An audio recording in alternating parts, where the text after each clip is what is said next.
Hello and welcome. We are broadcasting live from GlobalNutriPreneurs, the premier global gateway and unified operating system transforming the future of the global agri-food economy. Today, the global food system stands at a critical crossroads. While the demand for functional health, wellness, and nutritional security is expanding exponentially, early-stage innovators face massive roadblocks, fragmented supply chains, opaque cross-border regulations, and a staggering volume of unvetted noise that isolates brilliant founders from institutional capital. The cost of this friction isn't just measured in lost revenue. It is measured in the unacceptably high rate of global food waste and systematic nutrition security. Promoted by the Global Council for Agri-Food Trade and Innovation and the Global Council for the Promotion of International Trade, Global Nutripreneurs was engineered to dismantle these barriers. We are moving decisively past passive business directories. Powered by a robust digital operating system featuring AI-driven founder mentor matching, automated regulatory compliance hubs, and an integrated virtual deal room, we are systematically transforming high-potential ventures into scalable investment-grade nutri businesses. Our ecosystem operates across 6 integrated strategic pillars, uniting a dedicated global R&D network, shared physical infrastructure via decentralized common facility centers, and an ESG-compliant trade and investment marketplace. Right now, our team is executing a massive global pipeline evaluation, reviewing over 10,000 agriculture, food, and nutrition businesses across more than 150 countries. Our mission is clear: to uncover the elite innovators shaping the next era of wellness, unlock friction-free global market access, and actively drive a 40% reduction in global post-harvest food losses.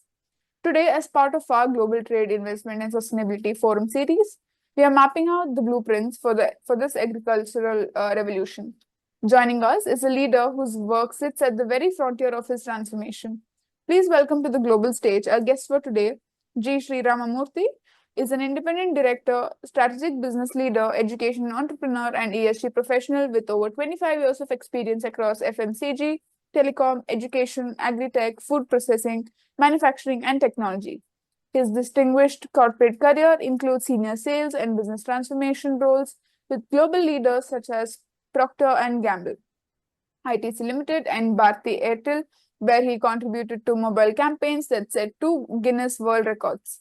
He currently serves on the boards of OSEL Devices Limited and Avatar Steel Limited, guiding corporate strategy, risk mitigation, and ESG practices. As an entrepreneur, Mr. Murthy founded SRS Edutech and GNR Robotics, empowering students with experiential Industry 4.0 skills in AI, robotics, coding, and STEM. He is also a core member of 99 Business Club, a global networking platform that investors and leaders and serves as a principal consultant and startup mentor across the food processing, agriculture, and manufacturing sector.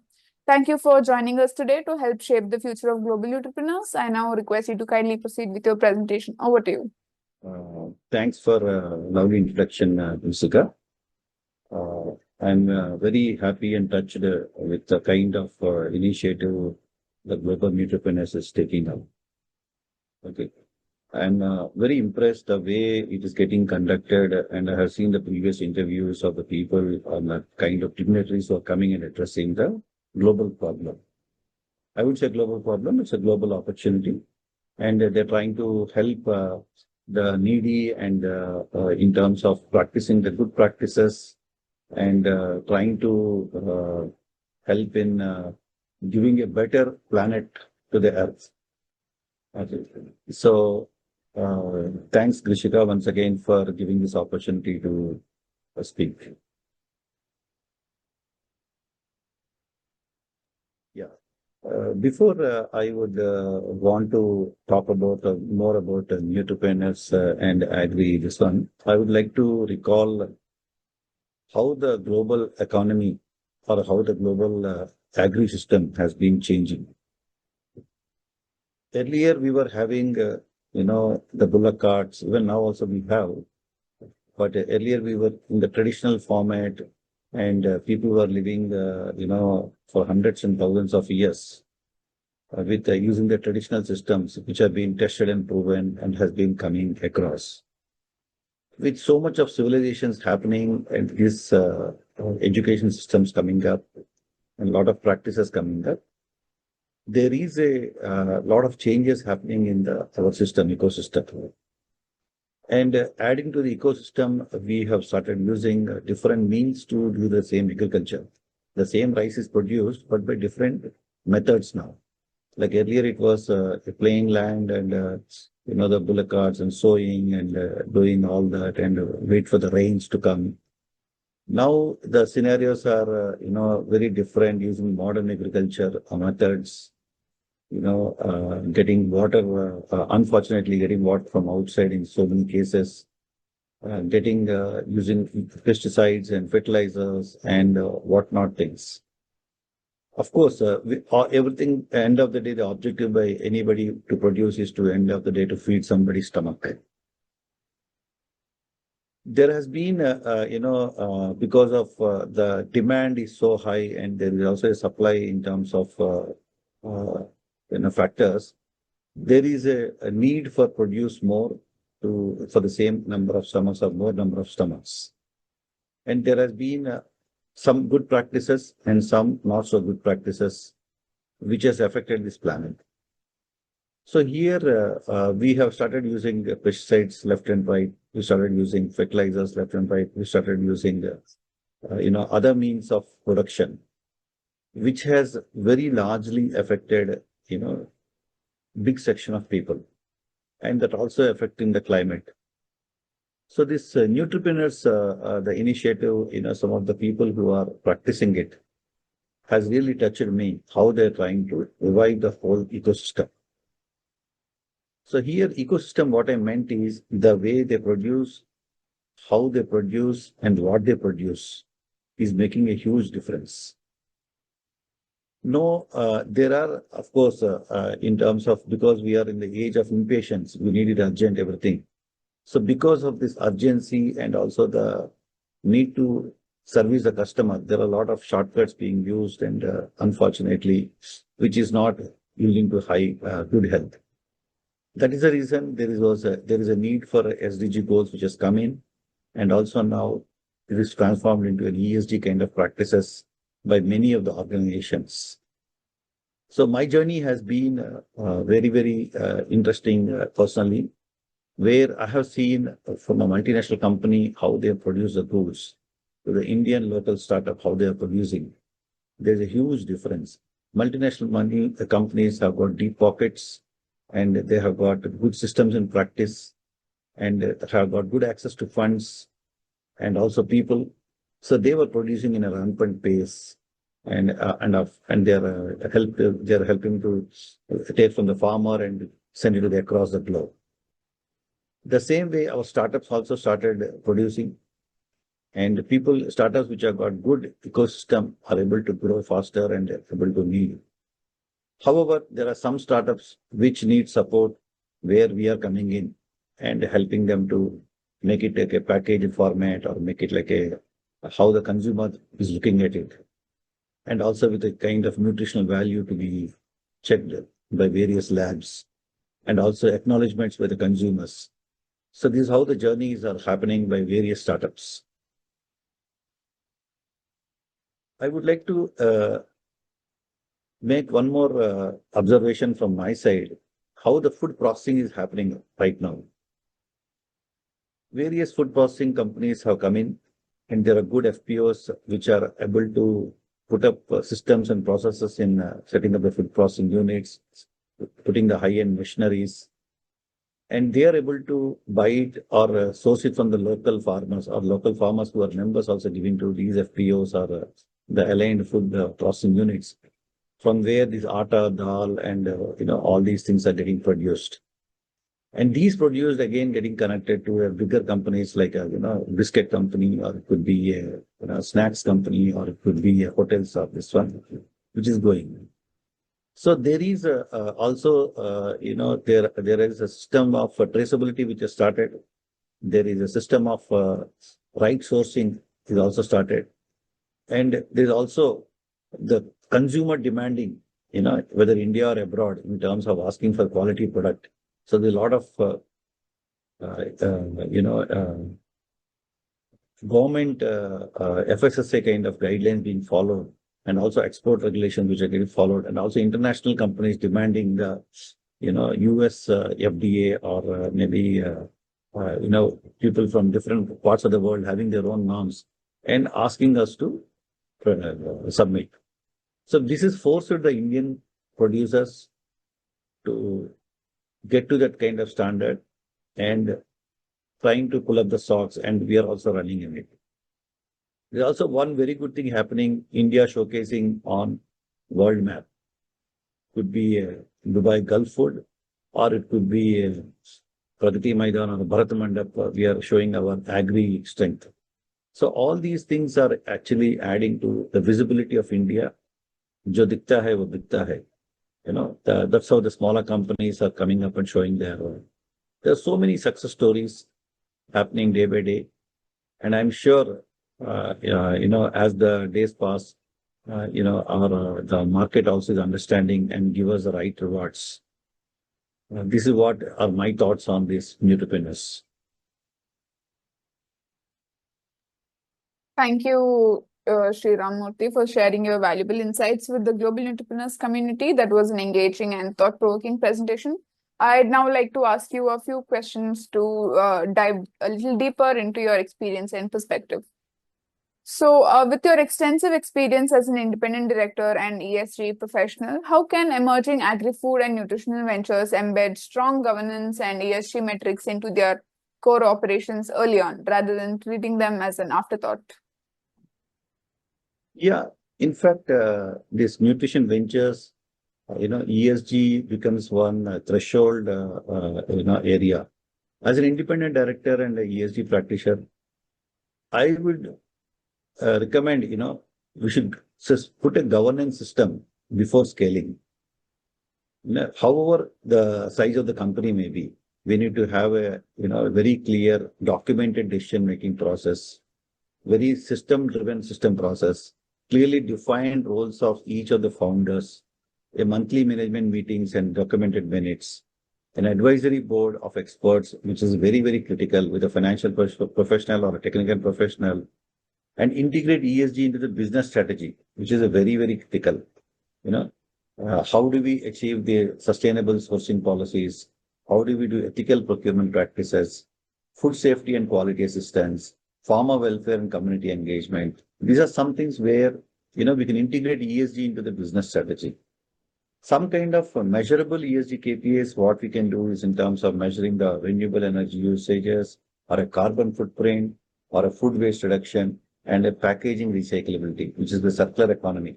So these are some things where, in terms of environmental, we can look at even the water also, or what is the per unit we are consuming or producing.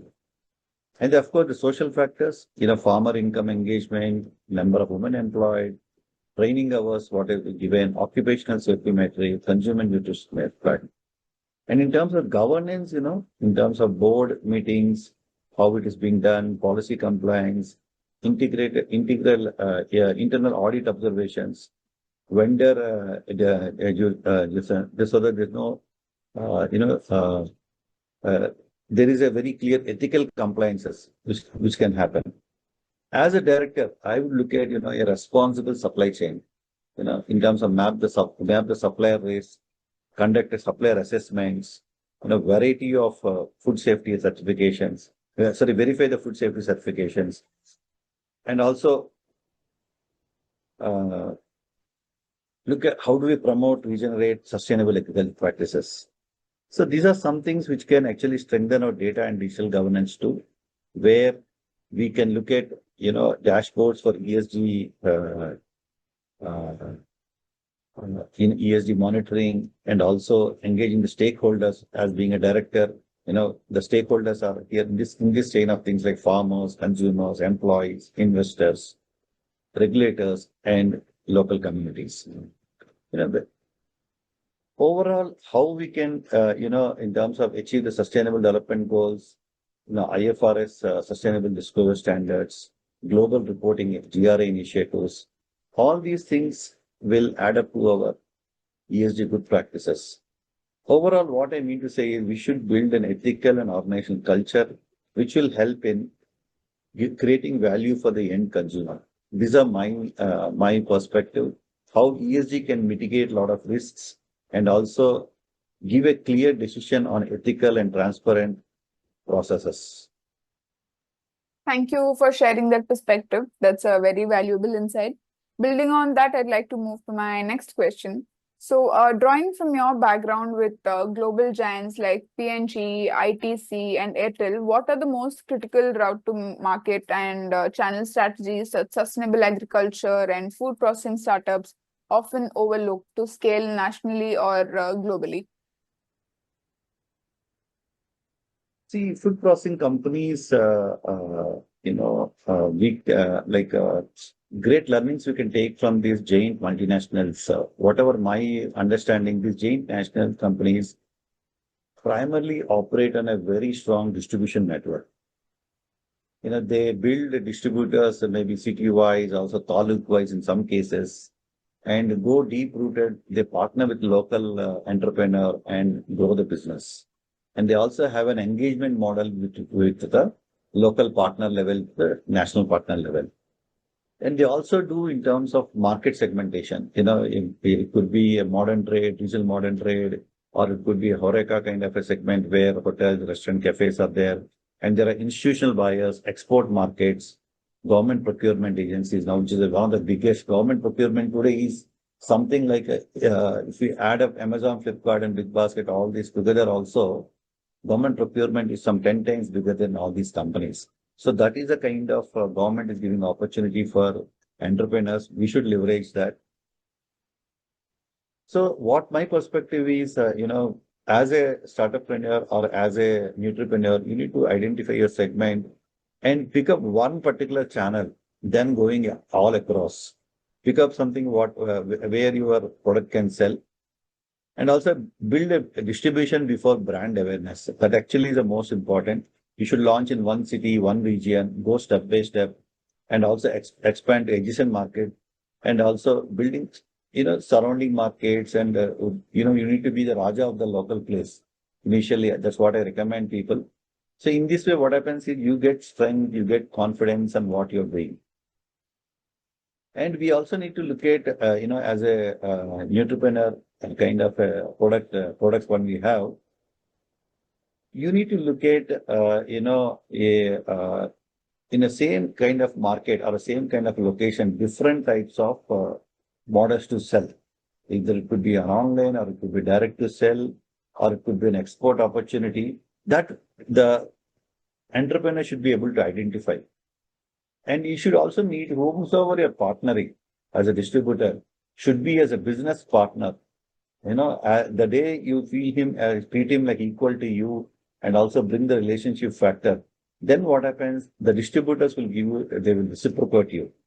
So you could do some kind of incentive program for the distributors, or you could, in terms of distribution, in terms of joint business planning, territory planning, performance dashboards. So these are, which are very localized, then standardization. The localization can go in terms of how the market wants in terms of packaging, or the price points, or the language, or the flavor. These things will help you to go deeper in the local market. And the minute you bring in a value proposition for the sustainable products, that this will give not only value for money, but value for the product in terms of, or value for his life. It'll add.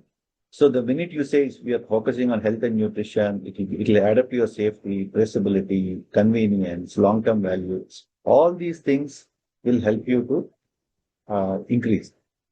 And you also need to look at, one is little out of the box. Always be prepared for global market. Be early. Your product, you never know. The demand could be from the different parts of the country, different parts of the world. Be always open and look at opportunities, the similar companies, how they're doing, or how the new markets are evolving. And use simple dashboards so that you can make a very genuine, very, standard commercial decisions.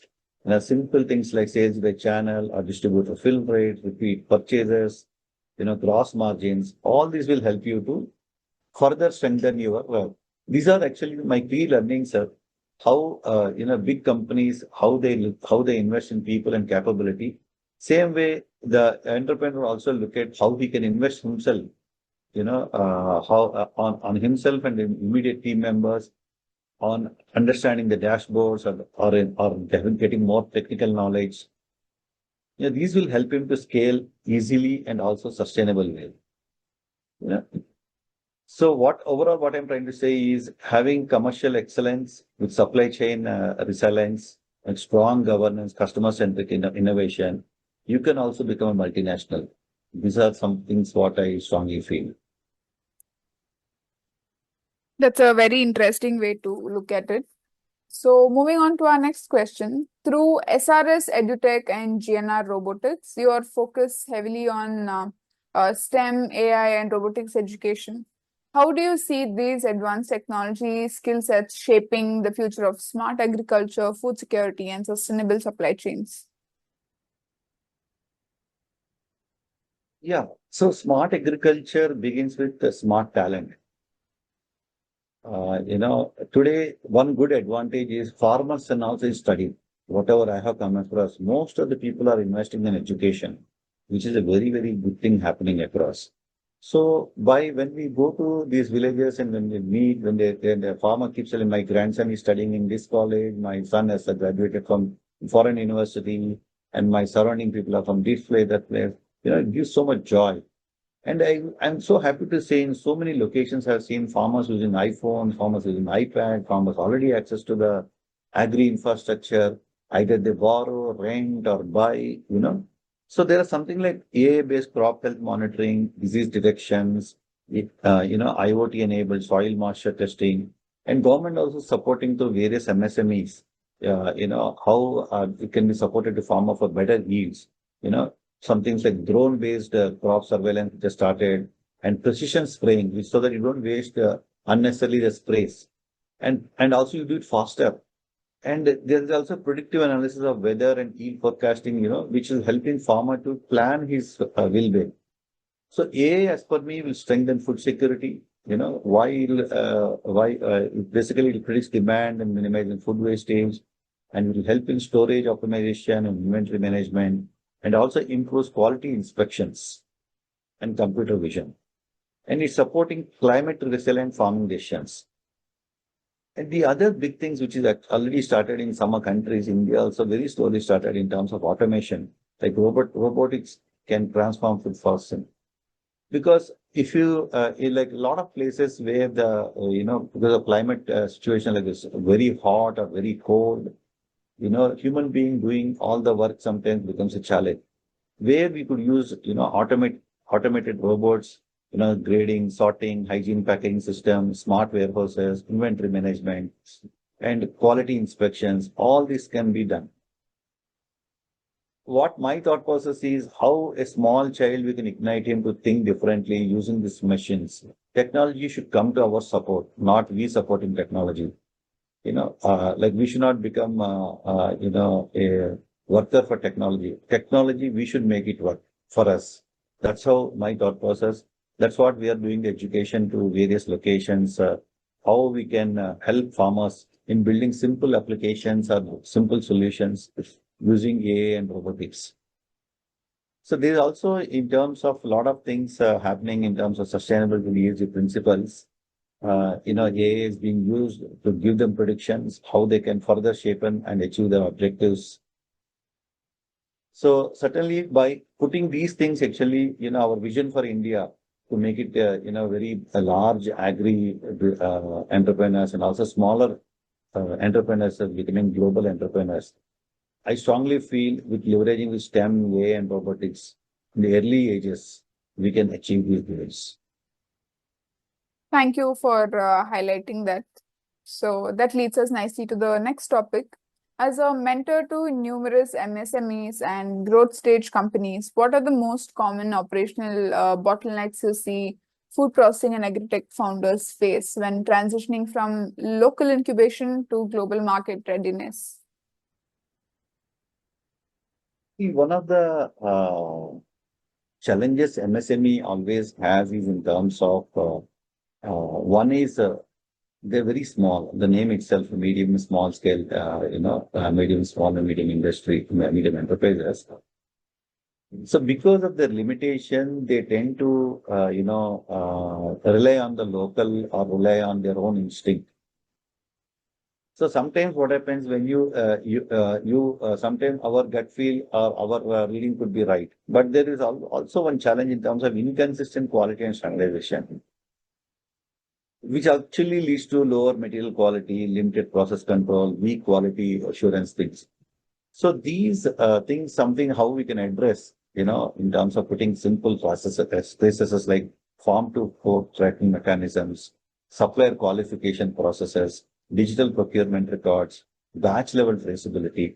All these things step by step when we do, even though it takes little time to start, the minute we do it, it becomes easy for the entrepreneurs to take it forward. And also there are a lot of regulatory and certifications where if the founders, make it step by step, and there are so many agencies which are supporting, to get the global compliances. Some could be like HACCP or ISO 22000 or also Global Gap or ESG disclosures, country specific import regulations. All these things, once we start having this, there, I have seen some companies, from Hubli, I've seen like Zawari Foods, how they have grown the whole ecosystem. They're now exporting to more than 15 countries. They participate in different forums just by having simple compliance system in place, ensuring that the quality is maintained, and they're getting a lot of recalls. So, adding to this, all these things, MSMEs have a, strong need for a working capital management, and also they also face the delayed customer payments. Because of this, what happened, their processes, what they started, sometimes, get stopped because of their inadequate financial planning or reporting or also sourcing that. So these are some things where, MSMEs need to look at it. And also there are a lot of organization also problems have a single man show or a founder led happens. So these sometimes add value or sometimes becomes a barrier. So these are some things where founders should look at how they can delegate responsibilities, functional leadership, documented process, and also professional management system.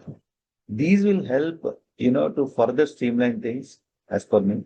And also the go-to-market, especially, they tend to use the channels of distribution in various ways. And the minute you don't service the supplier, it becomes weaker. And also there are limited export partnerships, which are actually becomes the challenge. Sometimes supply and demand production planning takes a back seat. These are some things where, entrepreneur has to keep in mind before scaling. And the best part, actually, I would recommend every entrepreneur or entrepreneur to is adapt to systems and processes. By using technology, your procurement stage itself will become much smoother. Your production becomes much easier. Your inventory, logistics, sales, customer feedback, ESG reporting, everything will be smoother. Of course, these all come with a cost. And of course, you need to hire the professional sometime or take the support of the ecosystem to get you that kind of step-by-step approach. Adding to that, you need to also add talent, and which will help you to grow the whole ecosystem and also help you to maintain the ESG part. What I strongly feel is in ESG thing, what is there in our hand or what is in our circle of control. I think every entrepreneur can look at it. Some things like water management or energy efficiency, waste reduction, farmer engagement, ethical sourcing, carbon measurement. All these things, it could start small. You can step by step when we do, it becomes a competitive advantage. The competitor takes a lot of time to build this. I think these are some thoughts of what I feel, which can help in increasing entrepreneur strategic networks, how he can, how he can also show this in his networking, I mean, what I mean is networking in terms of how he can use this as a weapon to get more business from his own networks. The networks could be in terms of export councils or incubators, or the investors, or the mentors, or the industry associations. So these kind of things can help an entrepreneur to reach a product excellence, can get operationally excellent, commercially excellent, governance and ESG excellent, and also overall leadership excellence. So I strongly feel, the entrepreneurs who are the today the flag bearers, or that who are taking the lead, can achieve all these by taking step-by-step approach. Yeah, these are my. Okay. Those are some excellent points. So let's explore another important aspect.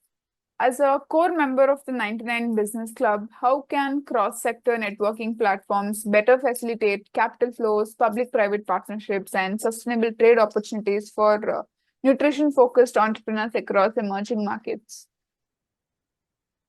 See, I strongly feel any entrepreneur, again I'm repeating, jo dikta hai, wo bikta hai. Why I say this continuously is you need to be visible in the market to get your product recognition or your organization recognition. The day you are able to showcase your products, a lot of people will come walking to you, or they will open doors for you to walk in. It could be in terms of research institutions or industry mentors or even international buyers or investors and VCs or banks in development. So these clubs, networking clubs help you to reach out to this kind of people and able to raise funds for you or get you a CSR funding, or it could be get you the financial institution access. Also, it can help you to build a PPP, like a public-private partnerships. Public-private partnership, why I insist is in terms of when you're an entrepreneur, you could look at, how you can do a school nutrition programs or a food fortification initiatives or a farmer or FPO, how you can handshake so that you get a continuous supplies as per the demand what you generate. And also there is also a cold chains which are there, or even nutrition awareness campaigns, how you can look at, leveraging these infrastructures through a PPP. And also the biggest thing which is growing today is the cross-border. So a lot of networking companies, including 99 Club, is actually helping to speak to the other country people, what is their demand and what is their supply capabilities. This is helping, a lot of agri-tech companies, how they can export to or import from different countries. The other thing is in terms of packaging innovation, or in terms of attracting a skilled labor or skilled talent from other locations. This will help. So overall, what these clubs can help you is in terms of getting a global market access and help you in facilitating trade missions, share regulatory knowledge. They can get market intelligence, help you to build distribution, buyer-seller meetings. These are some things where these clubs can help. And more importantly, it is also these clubs help you to attract rural enterprises to global level, and also some youth initiatives, some countries which we get a chance to replicate their practices or invite them for a youth exchange program on agri. So overall, what I strongly feel is the minute you are having some kind of networking and the visibility kind of thing, this can help you to build capital, build partnerships, build export deals, build jobs for other country people in India, or Indian country people generating more jobs locally, and farmers getting more value in terms of getting the quality sourcing and quality production, and overall in terms of nutrition, which comes improved, and also helping overall sustainable way in many ways. Yeah, these are my thoughts, Jessica. I think that gives our audience a lot to reflect on.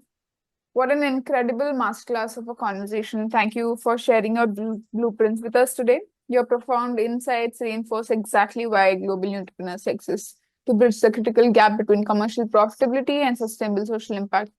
To everyone tuning in across our global network, whether you're an innovator, an investor, or a policymaker, the path to plugging into this unified agri-food operating system is clear. For agri-food entrepreneurs and founders, stop struggling in isolation. Fast track your venture through our customized scaling pathways, leverage our AI-driven mentor matching, and utilize our automated regulatory compliance hubs to make your business cross-border ready. For accredited investors, eliminate the noise of unvetted pipelines, access our pre-evaluated investment-grade NutriBusiness directly through our integrated virtual deal room, and secure your stake in the next era of health and wellness. For industrial and academic partners, collaborate with us. Let's unlock deep tech innovation through our global agri-food, nutrition, research, and development forum, and actively build a more equitable ecosystem by championing leadership at our Women in Food, Agriculture, and Nutrition Forum. Together, we can maximize our global networks and deploy decentralized common facility centers to actively drive that 40% reduction in global post-harvest food losses. The future of the global agri-food economy is no longer about survival. It is about sustainable nutrition, scientific excellence, and friction-free global trade. Visit globalnutripreneurs.com to secure your application, verify your venture, and claim your place in the future of food innovation. Thank you for joining us on Global Nutripreneurs. Until next time, keep innovating, keep scaling, and build with impact. Thank you. Have a good day.